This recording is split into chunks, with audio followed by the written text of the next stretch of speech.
2010 Peace Prize YMCA Peace Medallion, which was a wonderful honor for her just last year. And she, even this past summer, she didn't stop there. This past summer she went to Greece, and she trained the activists there who were participating in the flotilla campaign that was bringing aid to Gaza. So really she has quite a vast experience in nonviolence, nonviolent action and conflict resolution. So today she's talking to us about a very important subject, which is consciousness and fear. And I know if you read anything about nonviolence, again and again, you'll constantly hear about fearlessness playing a major role in success of a movement. And people really have to stop being so fearful of either arrest or violence against them. It's really it's basically an absolute necessity, I think, if you were to be successful as a movement. I got a quote from Gandhi. He said, "Only those who are free from fear, whether as to their possessions, false honor, their relatives, the government, bodily injuries, or indeed death, can follow the path of nonviolence."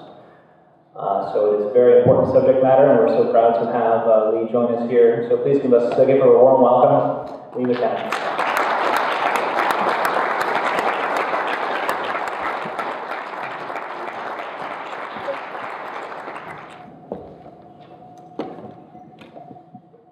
I actually have a clock here as well, 4:23, that's great. Thank you very much to the Zeitgeist movement. I've had an interesting educational process since I first was contacted by Sharon and Ryan to deliver this keynote address here. So it's a real privilege to be here. Thank you very much for Sharon and Ryan's invitation.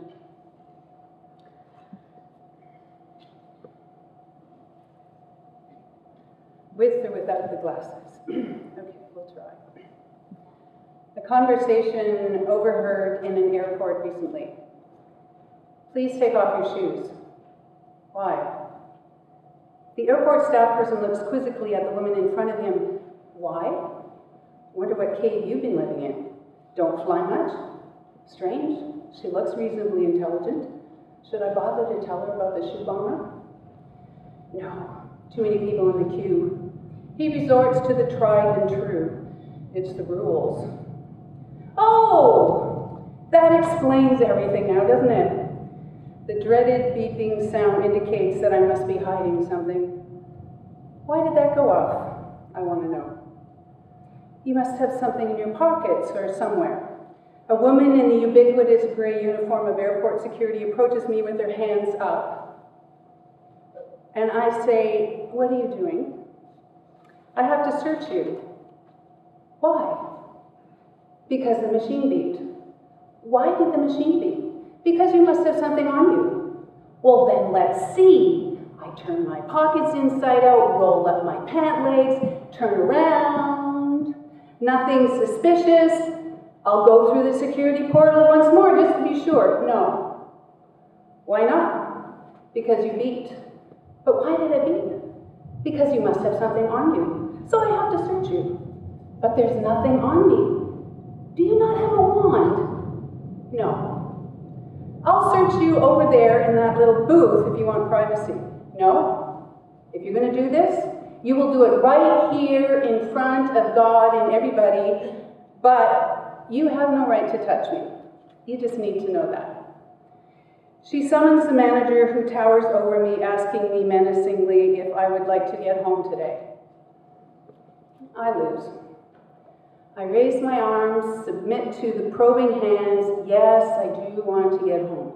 It's been a long month, and I want to get home. In the course of one day's travel, there have been CCTV, iris scanners, and whole-body sound waves, random selections and pat-downs, baggage searches, wands and x-rays, checks conducted on your laptop, your water bottle, your toothpaste tube, your child's stuffy dummy and formula, and did I mention your shoes? As you get dressed, belt, shoes, jacket, vest, fanny pack, Fold up your laptop, pocket your mobile, collect up all of your belongings that are being dumped into plastic boxes for an additional run through the security gadgets, and look yearningly into that box, that bin where your best tube of lipstick and your favorite moisturizer now languish. It's difficult to think deep thoughts. Fear sells.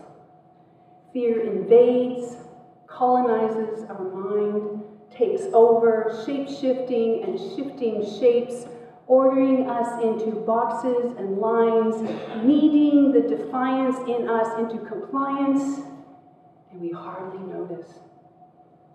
Like sheep to the slaughter, we adapt to the new normal, repeat the aphorisms we've been told about bombers and terrorists and security and how law-abiding people have nothing to worry about. Fear is an industry that begets more of the same.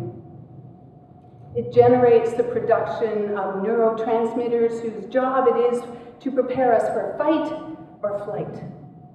And it generates profits. The creation ex nihilo of the Department of Homeland Security is equipping, staffing, and implementation of DHS projects in thousands of locations across the United States approaches $1 trillion. Somebody is making stunning quantities of money. But, as its website assures us, Homeland Security, preserving your freedoms. I feel better. At the base of anger, sorrow, regret, anxiety is fear. Fear of change, fear of exclusion, fear of loss, and ultimately fear of death. Fear changes us, does something to us, alters our thinking and our perceptions. Fear is insidious and often hidden from our consciousness. In 1955, experiments led by Solomon Asch of Swarthmore College asked groups of students to participate in vision tests. In reality, all but one of the participants were Confederates of the experimenter, and the study was really about how the remaining student would react to the Confederates' behavior. There were 123 male participants. Each participant was put into a group with 5 to 7 Confederates, people who knew the true aims of the experiment but were introduced as participants to the naive, real participant. The groups were shown a card with a line on it, followed by another card with 3 lines on it, labeled A, B, and C. The participants were then asked to say which line matched the line on the first card in length, a short one, a long one, and a medium one. Each line question was called a trial. For the first 2 trials, the subject would feel at ease in the experiment as he and the other participants gave the obvious correct answer. On the 3rd trial, however, the Confederates would start all giving the same wrong answer. The real participants were, at some level, traumatized. The aim was to see whether the real participant would change his answer and respond in the same way as the Confederates, despite it being the wrong answer. Solomon Asch thought that the majority of people would not conform to anything so obviously wrong. However, the results proved otherwise. More than 75% conformed at least once, with an overall conformity rate of 37%. Imagine yourself in that position. You feel at home with a group of people, can't imagine that you're being paid to do something so simple, and then without warning, the wheels start to fall off. You see and hear people around you unanimously testifying to something that all of your senses tell you is incorrect. What do? Perhaps the first time the other's answers seem crazy, you hope an aberration. You quietly say your answer, the right answer, after everyone has confidently shouted out theirs, the line is long. It's mania. They turn to look at you as the odd one out, perhaps one or two smirk or snicker. Then it happens again. And this time, you quietly repeat what everyone else has said. A short line is said to be long, and you echo the others. After 12 trials, you are no longer thinking, hardly bothering to look at the cards being raised, simply repeating what the others have said. So what happened? What Solomon Asch discovered, what his student Stanley Milgram would later go on to elaborate in his own famous study on the same topic, was the power of conformity to shape behavior, which in turn impacts on ideas and values, deforming them in the service of belonging, going along to get along. The status quo is once more reinforced, despite the fact that that reinforcement was laid on utterly, completely false information, and the dissident voice is silenced. There's a country and western singer-songwriter I've never heard of, named J.T. Hodges, who captures it in a song he calls "I'd Rather Be Wrong Than Lonely." Think about it. If you're here, you probably hold minority viewpoints. Just a guess. Within your class, your workplace, your family, what do you do with those minority viewpoints? Unless you're in the privileged position to be a tenured teacher paid to play with minority viewpoints, it can be difficult. And often it feels easier to be wrong than lonely. At last weekend's family Thanksgiving dinner, the topic of Don Cherry came up. The bombastic star of Coach's Corner called former enforcer-type players turncoats and hypocrites, pukes even, for supporting a move that would ban fighting in hockey. The conversation was loud, supportive of Cherry's assertion that it was a good moneymaker for them and should remain so for others currently on the ice. The consensus in the room is clear. The player's role as on-ice fighter had no connection to the drugs and alcohol that subsequently took them down. No connection. I was sitting on a stool off to the side, waiting for a moment to insert a dissonant note into the conversation. With no opening appearing, I decided to leave the thought unspoken. I decided that I would rather join the silent and apparent consensus on the margins than make a point that would have once more reconfirmed me as, well, whatever.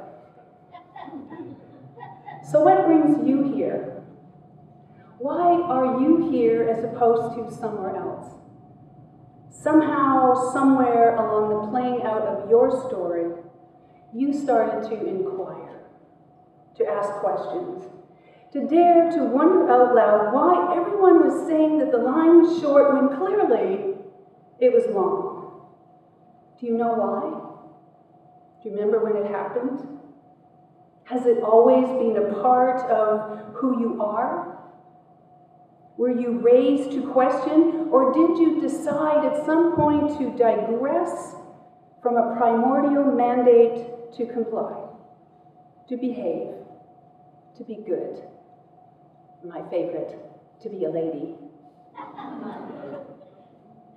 All of us, regardless of who we are and from where we come, regardless of our life circumstances, we are formed by ideologies as transparent as the air we breathe, shaped by accepted beliefs and issuing in corresponding behaviors.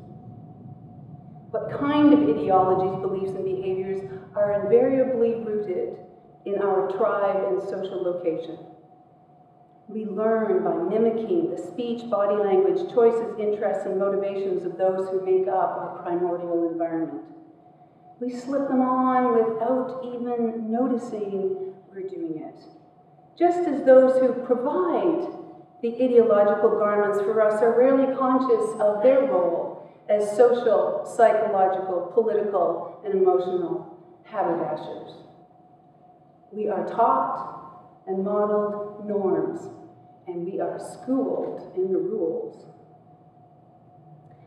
But at some point, something happens. If we are paying attention, something happens that shifts the ground beneath our feet, that throws us off balance. An experience, maybe, a piece of information, a story suddenly or gradually brings you to the point of what is known as cognitive dissonance, a psychological phenomenon that occurs when new ideas or information arise, conflicting with those ideologies, beliefs, norms, and rules. No! Hold on! That can't be. There must be a mistake. It just can't be so. It doesn't fit. And somewhere there, deep inside, is a sense that there is going to be a price to be paid here that I can only dimly perceive. People through the ages have been presented with ideas that have shaken dynasties, kingdoms, whole societies, systems of meaning, each challenge met with varying degrees of repression. Copernicus could not possibly be right. Otherwise, you know what that means? The earth, humankind, probably mankind actually, and by extension, the church is not at the center of all things. We are mere specks, one of many stories to be told in the universe that cannot be true. Frederick Douglass and Harriet Tubman and Sojourner Truth and Martin Luther King are in error. Dead, lynching wrong. The status quo must be defended. Emily, Irene, Nellie, Louise, and Henrietta doffed their elegant hats long enough to inquire of the Supreme Court of Canada, does the word persons in Article 24, Section 24 of the British North America Act 1867 include female persons? Their forebears, the answer was no, had been asking the question for decades, to the shock and horror of the landed male gentry intended by that word. The horror! If women step out of their proper place, who knows what will happen next? In response to cognitive dissonance, we have two choices. We can either deny the new information or idea and carry on as before, or we can turn to consider the new information or idea, each of those choices exacting, both of them exacting their respective price. This sample list of inquirers, from Copernicus to the famous Five and Martin Luther King, these disturbers of God's good order were willing to pay a price, to take their fear for a walk, to ask the questions in need of posing, to break the rules, to risk consciousness. The status quo exerts a powerful force against change. The servants of the status quo, psychological, political, social, economic, will move us, often without us even being aware, away from questions, away from critical consciousness, and into the comfort, in quotation marks, of avoidance, compliance, and obedience. The rewards of doing so seem very clear: clarity, acceptance, security, in quotation marks, a future, a welcome. To do otherwise, to challenge the status quo, to ask questions that undermine the pillars of that status quo, is to court fear, to court loss, exclusion, and death. I was raised in a small town where the rules are clear, but I was raised by a mother who had been coloring outside the lines for a good bit of her life. And I remember watching her circle of friends grow smaller, as she continued inexorably on a path to ever deeper critical consciousness and activism. Despite such modeling and influence, I took my time, a late bloomer on that road, eventually finding myself by circuitous routes in 1980 Central America, witnessing and documenting U.S. paid-for horrors, barely hinted at in my daily newspaper. My mother underwrote some of my earliest foolishnesses before she began to write her own story. Ethiopia, Eritrea, Brazil, El Salvador, Rwanda. Mine took me eventually to Sudan. So imagine this. We're gathered in a circle west of Omdurman, east of Al Fashir somewhere. The participants are mostly strangers to one another, feeling discomforted perhaps, wondering what they've got themselves into. Most of them are from Darfur, west and south. Three from an IDP camp on the Chad border west of Nyala. A couple from the oil regions of Malakal. One from the disputed border zone of Abyei. One from the north, where the government is proposing to build yet another dam on the Nile to fuel the needs of Khartoum's elites. Hydroelectric wires passing over the heads of the displaced, south to the capital. Half of them are women, half men, evenly divided between Muslim and Christian. They are Bagara, Zagarat, Fur, Masalik, Nuer, Dinka, and Shuluk. And their clans have stories to tell about each other. Stories of slaughter, starvation, enslavement. Herders and tillers caught in primordial vortices of hatred. And yet, they are here. There's no one else in Sudan, multilaterals, NGOs, no organization that's doing work just exactly like this. This is not the death-defying work of humanitarian aid workers attempting to deliver food, shelter, and medical care to the displaced, desperate, and dying. This is the history-defying, social, norm, cultural, religious, and warrior-defying work of nonviolence training. The participants have taken risky journeys to get here as the edges of multiple conflicts overlap and spread across the map of this country. We gather in a church compound layered with the red dust of that weather phenomenon peculiar to the desert, the habub, the sandstorm. It's a place that the bishop has declared holy ground for both Christians and Muslims, where Muslims can pray, both in wonder.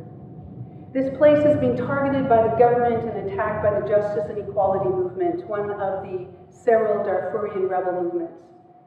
News of a recent gathering here was embargoed until all participants had arrived safely.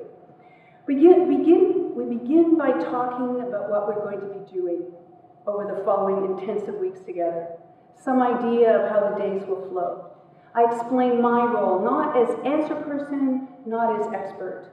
Though I may have some ideas nurtured in places like these about the dynamics of conflict, our common humanity, and alternative paths to violence, I do not come with the answers. The wisdom already lies within you and you. The knowledge of the way forward into peace already gestates within you. I am merely your midwife. I will do my best to provide a safe place and all the tools and encouragement you need, but the work, the birthing, is yours. At this point, I then hold my hands out in front of me, cup describing a stretched out belly and affecting a late-term waddle. You are all pregnant. The women giggle as I walk around the circle, my hands clasped around this imaginary bundle, making eye contact with each one. The men smile, discomfited, not quite sure what to make of this. They've never been called pregnant before, and here in this culture, where women are confined and hidden and struggle against profound derogation and marginalization, it's a provocative epithet, pregnant. Like all birthing, it will be painful. The path from here to the arrival of the new Sudan will no doubt be punctuated by pain of all sorts. but the kind that issues in new life. It's always an amazing moment, this one, when the words, having made their way through the chasm of translation, the participants all erupt in laughter, and I imagine gaping holes in fences of race, religion, tribe, and gender.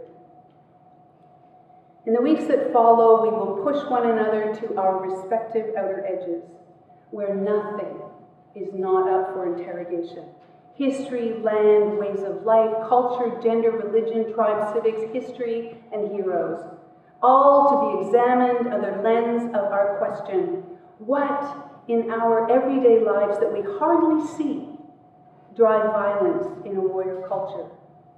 What makes for peace? We will role play the pillars, postures, and dynamics of power. We will play simulation games in order to draw out the economic roots of violence, talk in fishbowls to provoke women and men, Muslims and Christians, to vent and examine their stereotypes of the other, marvel at the exposure of ourselves to the other, the daring with which we have explored all of those strictures and constraints and rules out there that divide us and make us uncomprehending xenophobes and warriors towards one another.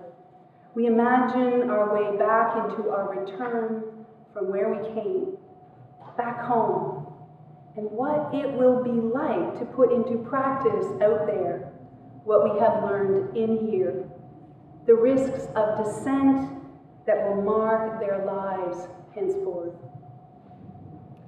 The questions, once left unknown and unspoken, will be tested in here, and before too long played out there, whether in the mosque or the church, the street or the school, the marketplace, the commons or the kitchen.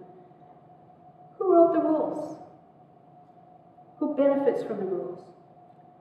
If only a select few, only one gender, one race, one class, one tribe, one village, a reason and not another, then maybe this is a rule that needs to be questioned, changed, challenged, broken. Each day ends a kind of exhaustion, amazed that we have made it this far, that the stranger, the enemy, has become so beloved, that the microcosm of their country being played out here is discovering peace and yearning for birth. Paulo Freire was a Brazilian priest whose work fundamentally altered notions of education and power. He noticed in his work with poor people their reluctance to learn. He diagnosed oppression as the heart of this reluctance and began to map out the mechanisms of oppressive power and the creation of a population acquiescent in its own oppression. He began to map out the contours of that oppression. What forms did it take? By what mechanisms did it function? Poverty, illiteracy, repression, terror, discrimination, violence, cultural rules. Freire then looked for those means and methods of normalization that convert the oppressive into the normal. Those ways by which we become inured to instruments of our own oppression, walls that we no longer see, rules that we no longer challenge, ideals that cannot possibly ever include us, violences so pervasive, sounds so loud, heat so hot, they blend into the landscape of domination, invisibilized, no worse than bad wallpaper, raising no cry, no challenge from the bought and sold. It takes too much work to reimagine ourselves as maître, maîtresse chez nous, when facts on the ground, new normals, obliterate the past and kill the vision of the possible. The result is that South Sudanese are expected to be grateful for the comprehensive peace agreement that cost 1.5 million lives, or was it 2, or was it 1? Palestinians are expected to be grateful for Oslo, or for an IDF-free Gaza. US Americans are supposed to be grateful for their freedoms, even as they fall in shards at their feet. Women are supposed to be grateful for their minority membership in old boys clubs, not of their own making. Inside jobs and false flag operations are glossed over or sneered at by media committed more to access to power than truth-telling to power. While the crapshooters of the casino economy quickly return to widening profit margins, the margins of the marginalized widen, with growing numbers of people who don't count, on whose heads austerity exacts the highest cost. Trivialization of the important, the substitution of the trivial for the important, not just oppression that we can see, but oppression we can enjoy. Freire then similarly mapped the means by which the dominant group escalated oppression, increasing violence, intensifying repression, narrowing democratic space, squeezing dissent, how agents of the state use threats and fear to divide groups and create political support for the previously unthinkable. In Hope, Freire went on to describe those mechanisms that he could identify in a process of problematization. What was the point at which elements of the oppressive structures took on the shape of a problem? What happened? What impelled the change in perception? How did people learn to cope with the price that problematization was bound to exact? What vision of the possible fired their courage? Conscientization he identified as the penultimate step to change, that point of determined discernment, naming and describing of the contours of oppression. See them, know them, name them, describe them, and then we can challenge them because we know them. We're onto them, and we have decided to be free of them. Action for change cannot help but flow. Whether pedagogy of the oppressed or pedagogy of the privileged, critical consciousness must scale formidable psychological and social barriers for words and actions to emerge, and fear is the greatest of those. Of what am I afraid? Is that a logical fear? What will be the price if what I fear may happen happens? What are my interests and motivations, so often unconscious and unacknowledged? How do those interests and motivations, primordial ideologies, beliefs and rules serve to impede, get in the way of my capacity to take in and consider new information? Of what will I have to let go? What supports do I have to have in place to work through the grief of loss? Who are my companions on the way? My role in war zones is to train people in nonviolent direct action, in conflict transformation, and the tricky work of third-party nonviolent intervention, and sometimes do it alongside them. We are training for disobedience, weaponless fear, weaponless waging of peace. And in the playing out of it, I am rarely amongst those who pay the biggest price. Men walk out their fear of loss and chaos as they prepare to go home to put into practice their experientially transformed understanding of women. What will people think? Women walk out their fear of taking their place in the commons. What will be the price?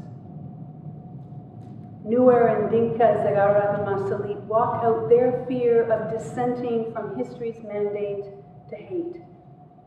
Today, this particular day, we'll take our fear for a walk in the streets of Omdurman. We're working through the design of an action meant to protest police and security force brutality and an impenetrable wall of impunity.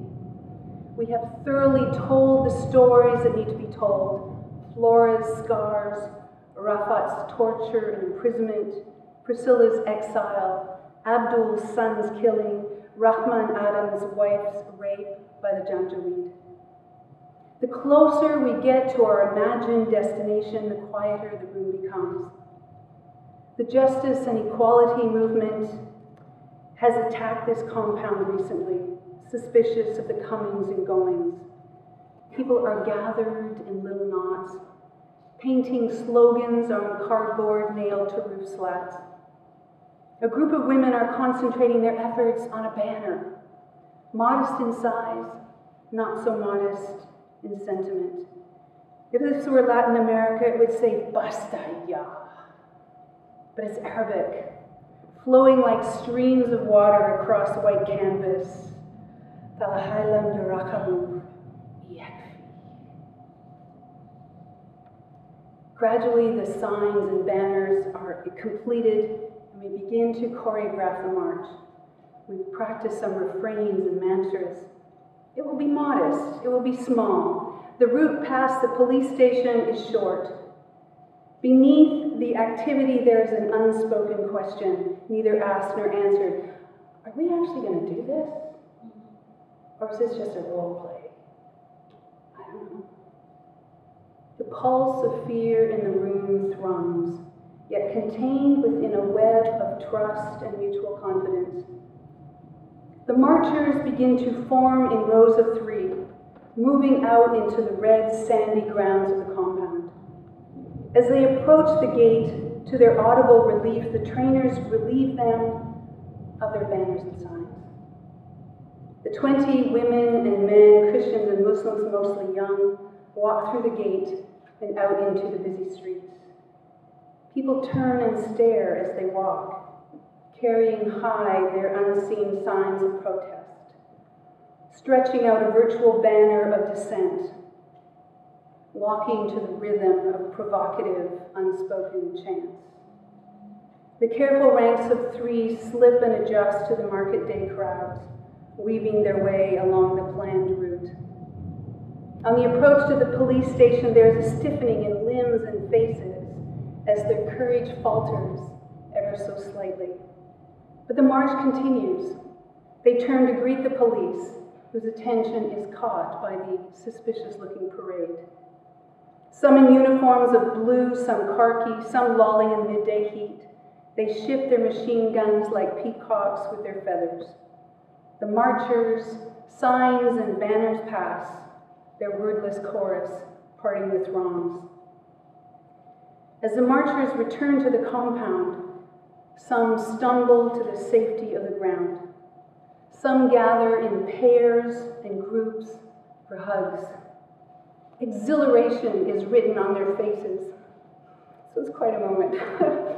Clouded a bit with the ebbing signs of terror. I didn't know I could do that. I thought I was going to throw up, said another. It was like living a nightmare and surviving. We did it.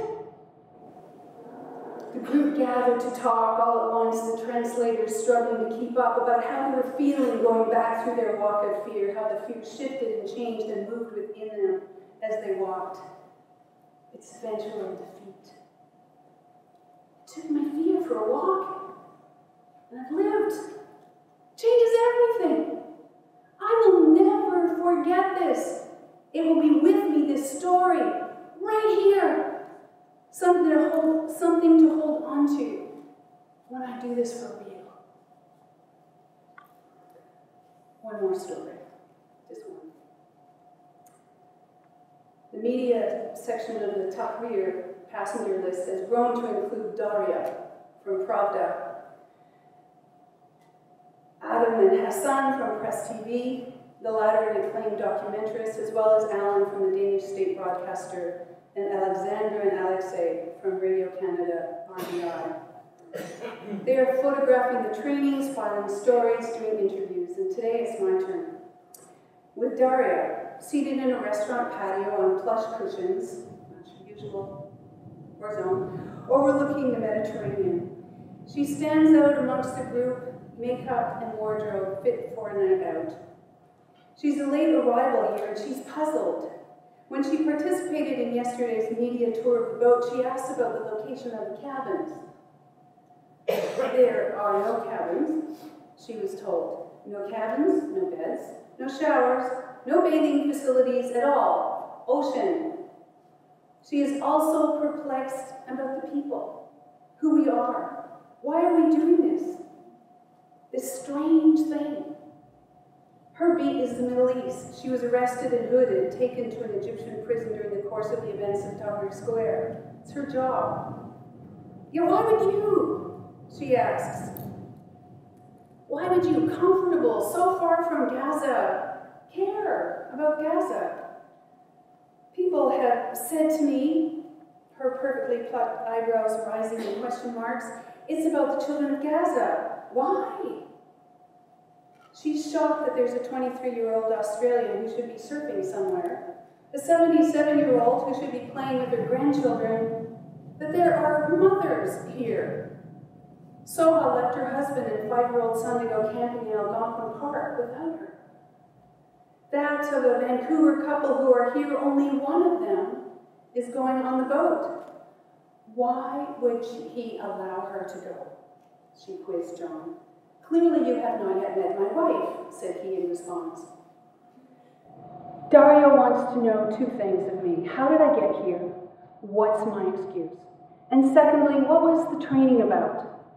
In response to the former, I tell the story I know best, my own, the one that includes stops in Canada World Youth, El Salvador, Guatemala, Nicaragua, Chiapas, and Colombia, seminary, Thailand, the Philippines, Sudan, and Iraq, that was shaped by a long list of inspirers, my mother, my children, my grandchildren, at which point I take out to show Dari the photos that accompany me everywhere.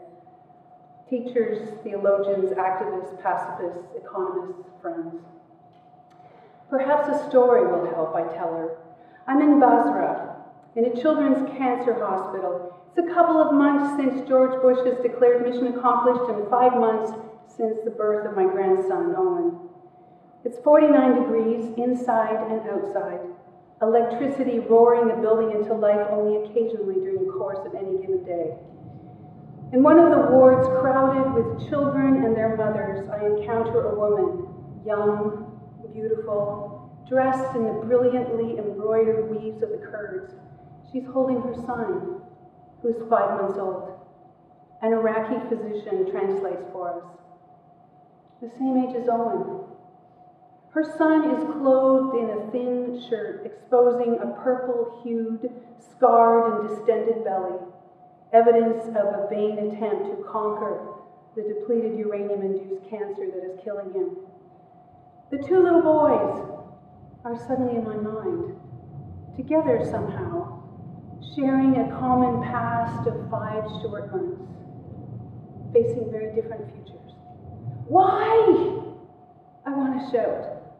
Blonde-haired, blue-eyed Owen will live, playing in parks and streets and sandboxes, unsullied by the fine yellow powders of DU, unlikely to stumble over in mistake for a toy, a brilliant, winged and death-dealing cluster bomb, child of my child, and child of a woman whose name I have forgotten. One lives, another dies. Who decides? And what is the world doing about this? What is my government doing about this? What can I do about this? That's my answer to your question. That's simple. As for the training, there are 3 things I tell her we want to do. We want to get to know one another. We want to learn in very short order to trust one another. And we want to take the imaginative journey ahead of ourselves, experience as much as is possible before we get there. We get to know one another's names, nationalities, come to an understanding of the diversity we bring, the barriers of language and ability and cultures that must be scaled as best we can, as soon as we can. We want to know that we can reach for someone who was such a short time ago a stranger, and know that they're there. Know their behavior, the decision-making on the fly, practiced, to some degree predictable. Because we have come to know one another and we have been there before, if only in our imaginations. I tell Dari about the spectrum of experience stretching from one end of the long rectangular room to the other, in which we tell by our body's placement along the spectrum what history we bring. After people have had some self-revealing conversations with one another as they figure out where to place themselves, a line forms. At one end, people who are passionate, informed organizers who care about the people of Gaza have written letters to editors and members of parliament, marched in demonstrations. At the other, two veterans of last year's flotilla, one a passenger on the Mavi Marmara, the other on the Challenger, as well as others experienced in war zones, Gaza, Palestine in particular, incarcerated, kidnapped, tortured, in between variations on those themes. Children's games, she exclaims. Of what possible value is that? I try to explain. Each end of the spectrum in between looks to the other, and in an instant we can see both the gifts and the gaps, the complementary skills and experience, discern the cautious, the reluctant, the rash, and the practical. We have pulled back some significant veils on ourselves. Bonds are forming. We will soon get to know who are the trauma listeners, the list makers, the musicians, the poets, the high order needs sergeant majors, the risk takers, the anxious, the easily centered, the easily provoked.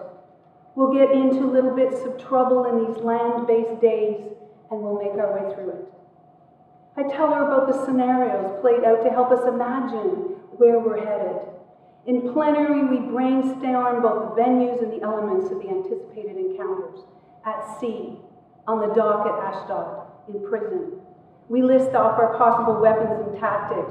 Helicopters with blinding lights, M16s, attack dogs, rubber bullets, tasers, live fire, water cannon, sewage sprayed like water cannon. Beatings, handcuffing, pushing, shoving, walking on your body, stress positions for long periods, food, water, and toilet needs going unmet, interrogation, lies. The participants are divided into 5 groups to design and script their role play. The first role play is so realistic, so violent, in both language and action. The room is shocked. Israeli soldiers board from the stern, rapidly and loudly, cursing, hitting, kicking, subduing with startling and ferocious efficiency. Resistance by one passenger comes to a swift end with 2 rapid-fire tasers. The role play ends, and the group then breathes to collect itself, debriefs, asks questions, makes suggestions. Other role plays follow suit, adding new elements each time, moving from open sea to dock to prison. At each point, we discuss tactics, resistance, non-cooperation, submission, compliance, whether to sign the deportation document, whether to walk off the ship or go limp, forcing the Israelis to carry you off, recalling that the Israelis will be filming, hoping for footage that will demonstrate cooperative, friendly encounters and willing passengers. We spend some time talking about imagining long hours, handcuffed, in stress positions. What it would feel like to have your stated need for a toilet ignored.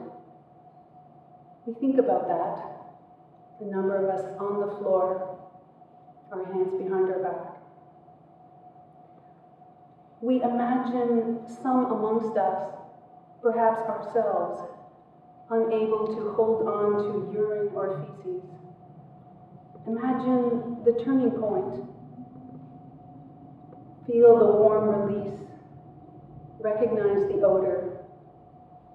Intentionally, determinedly imagine right now our response. Grace. Pure grace. We must be alive. This week, Karen DeVito, one of the passengers on the Tahrir, the Canadian boat to Gaza, was quoted in Rabble, "Fear is the problem. In an age when wealth and power have thoroughly corrupted the machinery of democracy, civil disobedience is one of the few strategies that offer any hope of advancing the cause of social justice." The system, however, does not take such disobedience lightly.